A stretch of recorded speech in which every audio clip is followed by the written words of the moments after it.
Cama, ada pertanyaan bagus nih. Izin tanya dong. Kalau seperti Alex Pereira, apa sebutannya ya?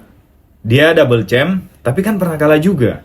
Terus pertanyaan kedua, misal fighter juara divisi, apakah sabuknya bisa dimiliki secara pribadi atau wajib mempertahankan gelar dulu? Oke, rivalitas antara Alex Pereira dan Adesanya itu terjadi di kelas middleweight.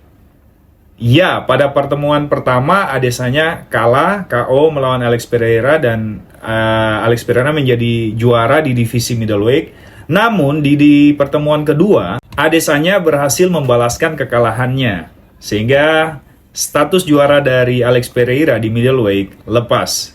Lalu Alex Pereira juga meninggalkan kelas middleweight dan naik ke kelas light heavyweight. Untuk lebih jelasnya itu seperti bagan yang ada di belakang saya. Jadi di middleweight dia kalah dari Adesanya lalu meninggalkan kelas middleweight. Setelah itu dia menjadi juara di light heavyweight. Dan pada saat dia menjadi juara di light heavyweight, dia naik kelas lagi tuh menjadi juara di heavyweight. Sehingga dia menjadi simultaneous double champ.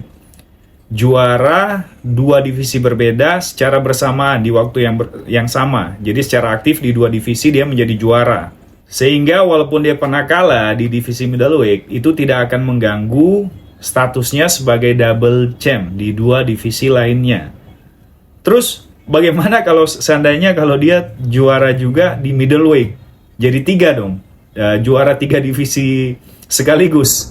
UFC tidak mengizinkan petarung memegang 3 sabuk di 3 divisi yang berbeda. Jadi kalau seandainya dia juga juara di middleweight, dia bukan menjadi juara 3 divisi, tapi secara status dia melepaskan gelar juaranya di salah satu divisi.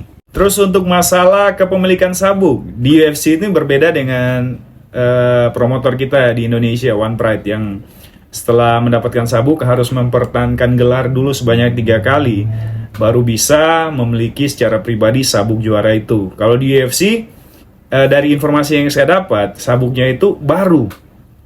Jadi setiap kali memperebutkan sabuk yang dimiliki itu baru. Dan mempertahankan sabuk, ketika mempertahankan sabuk itu juga baru. Jadi sang juara ini bisa memiliki koleksi banyak sabuk. Contoh, Demetrius Johnson tuh, dia mempertahankan sabuk flyweight sebanyak 11 kali. Nah, dia memiliki total 12 sabuk.